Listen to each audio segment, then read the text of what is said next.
Welcome back. It's time for SME, and we have Elsie Ahamba, a certified trainer and CEO of Afripnet Global, a platform that promotes made in Africa products. She's an advocate for African women in trade, and today we're going to talk about her business. It is great to have you, Elsie. You're welcome. Thank you very much. I like what you're wearing, by the way. That's the beads.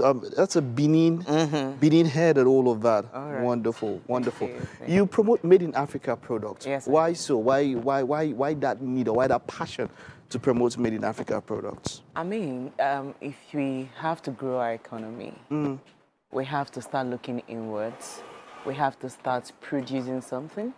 We have to start encouraging the small business owners, especially those who produce our indigenous products. So we have to start looking at how to grow our economy by supporting this made in Nigeria products. And that grew the need. But wonderful, you started this, you've done this for 3 years. But before this time, prior to this business you're doing now, you had done other businesses. Oh, yes. And they didn't go as we were speaking about earlier. Talk to us about that. I've done a lot of businesses that have failed. I've done a lot of things. I mean, I had a restaurant. I also was into event planning. So a lot of these things I've done, and they failed. What was your takeaway? What did you learn from these things that other people can learn from these failures, as it were? I will say that one of my lessons is I wasn't patient enough to learn what business is and business ethics are. So as soon as it wasn't going my way, I dropped. Okay, so it wasn't really a failure in quote per se, but it was that, like you said, patience, persistence, yes, which is one of the qualities of building a business. It's still part of it because Yeah. you fail for several reasons. Okay. You fail for many things. You fail because you don't have finances. You fail because you don't have anybody to support you. You can also look inwards and know where you're failing from. So for me, I was failing from the point that I probably think I didn't have passion for some of the things that I went into just because I wanted to get busy at the point. Bam, that's the thing. I see a lot of people opening stores and shops in places, and you know that, okay, this thing is not really going to move. Maybe location is a problem. Right. But you're just doing it maybe because you have some money, and let's not just keep the money in the bank. Let it do something. Exactly. That's how a lot of people got into business. True. How, with that mindset, how can it be corrected? What does one need to learn in order to understand that that's not the way to go? Yeah, for me, I will always speak because I have a lot of experiences. So Afripnet is one thing I have done that I didn't run away from. It has its own pressures. Working with thousands of women, it has a lot of pressure, right? So I have learned how to be patient. I've learned how to love what I do. I've learned how to understand process. So everything has a process, and in that process, you keep making progress. We are all work in progress, so business also is a work in progress. So you will have to learn and understand. You must first love what you do.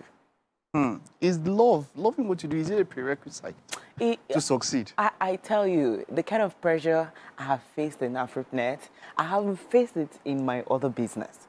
Yet, I didn't run away like I used to. So love is actually a strong factor. It is. Okay, let's talk about your business model. What does Afripnet do exactly? What kind of products do you stock? What is it about? How does it operate? Okay, so it started from the need that, we saw a lot of small business owners struggling to make sales in particular. And most times when you want to buy made in Nigerian product, it's either they are expensive or they are of poor quality. Yes. And, so a lot of people complain about all that.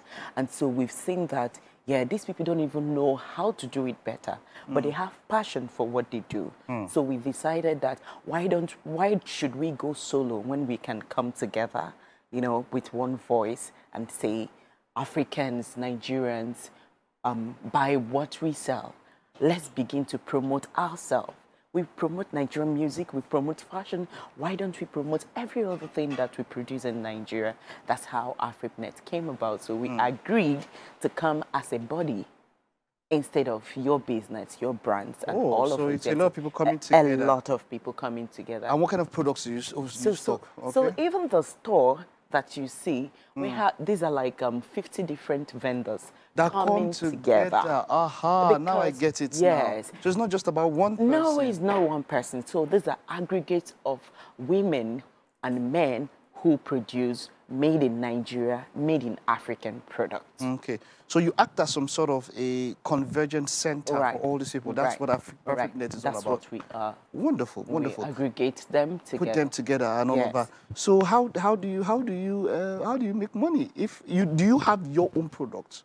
I'm a marketer. Yeah, market exactly. So so you make is it as per percentages or? Oh yes. So we have, well, we've been building without collecting money from them, but it's about time to start making money. Yeah, because now we have a store, a physical space. So so they pay to be in that space. They pay to be in that space, and then we also get commission on each of the products that you said something about the price. How do you ensure that the price now is quite pocket friendly? Because you mentioned that that's one of the challenges of this. And how do you ensure that the quality is assured when people buy products? So this is one of the things we do in Afripnet. We organize trainings for them, you know, so we also look at empowering them in different skills.